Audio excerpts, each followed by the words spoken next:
Coming at you from the south side of Chicago, straight out of my mother's basement at my childhood home, I'd like to welcome you all to the power to persist.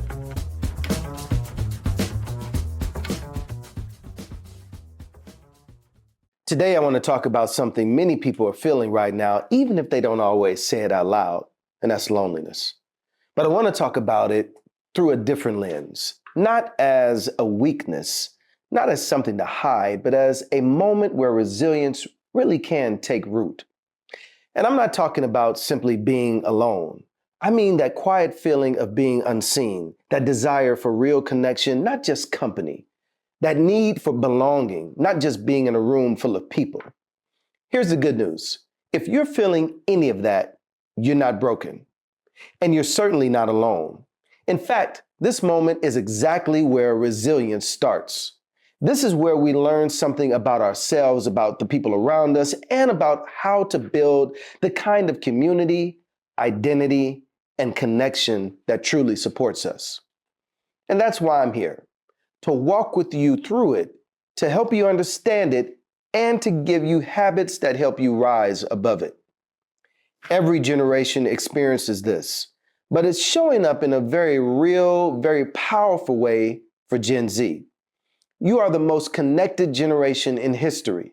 More apps, more access, more ways to communicate than anyone before you, and yet you report the highest levels of emotional isolation. And I want you to pause here just for a moment, because part of understanding loneliness today also means understanding the world young people are inheriting.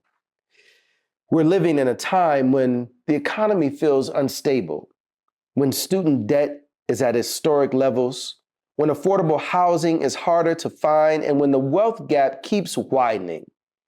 And that matters because loneliness doesn't grow in isolation. It grows in environments where opportunity feels out of reach, where stress becomes constant, and where people start to believe they have to carry life alone. This isn't just about Gen Z. It's about all underserved communities, including where I grew up, right here on the south side of Chicago. Different places, same story. People trying to find connection, stability, and hope in a world that often feels unpredictable. Great leaders before us have talked about building coalitions, movements where people from different backgrounds come together around shared struggle and shared possibility. A vision of unity that lifts everyone, not just a few.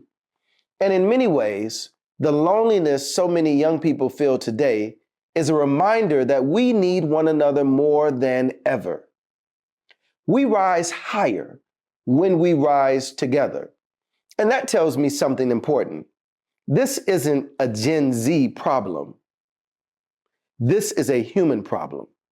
And resilience, real resilience, can help all of us find our way back to one another.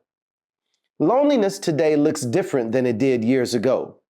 We talk more, but say less. We share more, but reveal less. We're connected every second and somehow still disconnected. And there's something we have to acknowledge: the pandemic. For older generations, the pandemic was a disruption. For Gen Z, it was a defining chapter. Many of you were in middle school, high school, college, or starting your first real job when the world literally just shut down.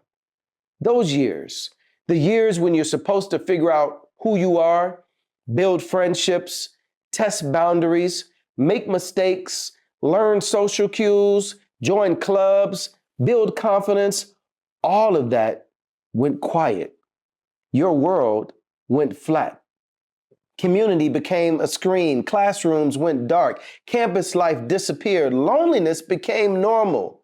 And even now, people ask, why is Gen Z struggling socially, or why do they feel so disconnected? Because you can't lock an entire generation inside during the most formative years and expect them to come out untouched. That's not a flaw. That's not weakness. That's the aftershock of collective trauma. And many young adults are still trying to relearn connection without guilt, without shame, and without pretending that chapter didn't shape them. But there's more. Across the country, a lot of young people are searching for something deeper, something beyond distraction and entertainment. You want meaning. You want structure. You want belonging. You want a clear sense of identity in a world that feels confusing and unstable. And honestly, who can blame you? You're growing up in a time of real uncertainty. Stable jobs are harder to find. College is more expensive. Scholarships and funding that used to open doors are disappearing. The cost of living keeps rising. The pathways that once felt clear now feel complicated. So, of course, you're drawn to spaces that feel grounded, consistent, and purpose-driven. Of course, you're craving something steady in a world that feels unpredictable. Of course, you're looking for something real when so much feels curated and filtered. Young adults today aren't just looking for friends. You're looking for anchors, something stable when everything around you feels shaky, something real when the world feels artificial, something rooted when everything online changes by the minute. And that's why so many young people are exploring new communities, not necessarily for doctrine or rules, but for connection, for belonging, for clarity, for identity, for a place where they can be seen and part of something larger than themselves. You know, life has a funny way of testing us right when we think we have it all figured out. Those moments remind us that resilience is not about never failing. That's what the Power to Persist is all about. 8 simple habits to help you stay grounded, strong, and focused when life gets a little heavy. I'd be honored if you came along on this journey with me. Visit LamellMcMorris.com to get your copy of The Power to Persist and listen to the Power to Persist podcasts so we can continue to persist together. This isn't about religion. This is about emotional needs, the needs of a generation trying to navigate a world that moves too fast and demands too much. And when you understand that, loneliness starts to make sense. Because if you're craving depth in a shallow world, or stability in a chaotic one, or belonging in a fragmented one, of course you're going to feel lonely. But loneliness isn't weakness. It's a message. It's your heart telling you what it needs. There's something else we have to understand. Loneliness isn't just emotional. It's structural. It's cultural. It's the result of systems that create disconnection even when we're surrounded by people. The pandemic isolated us. Technology sped life up. Community became optional instead of essential. And the support structures that used to guide young adults, steady jobs, affordable education, predictable pathways, these things have shifted. So if you're feeling lonely, you're not just reacting to your own life, you're reacting to the world we're all living in. And that means the solution isn't just personal. Yes, resilience lives inside you, but connection is something we build together. You aren't meant to fix loneliness alone. You're meant to grow through it with others. That's where the habits come in, not as rules, but as tools to help you navigate a world that doesn't naturally create connection anymore. There are 3 habits from the Power to Persist that help rebuild connection: attitude, network, and faith. Let's start with attitude. Attitude is the story you tell yourself, and loneliness whispers some heavy things. No one cares. You don't belong. You're the only one feeling this. But resilience invites us to shift that lens and say, I am worthy of connection. I deserve relationships that see me. I bring value with me. Your attitude shapes how you show up and how others show up for you. Next is network. And by network, I don't mean followers, likes, or engagement. I mean your real circle. The people who see you without filters, the friends who check in, the mentor who listens, the coworker who encourages you, the one person you can be honest with. Loneliness pushes us inward. Network pulls us outward. And Gen Z, here's your strength. You know how to build community in creative ways: group chats, shared interests, online spaces, identity groups, activism, art, music, gaming, mutual support circles. Use that. Lean into that. Grow it. Community doesn't build itself, but you have the tools to build one that nourishes you. The third habit is faith. Faith doesn't have to be religious. Faith is choosing to believe that connection is still possible, even when you can't yet see it. Faith keeps you open when the world tells you to close off. Faith keeps you soft when everything feels hard. Faith keeps you willing to try again and again and again. Faith says, my people exists. A better chapter is ahead. The loneliness I feel today won't be the loneliness I feel forever.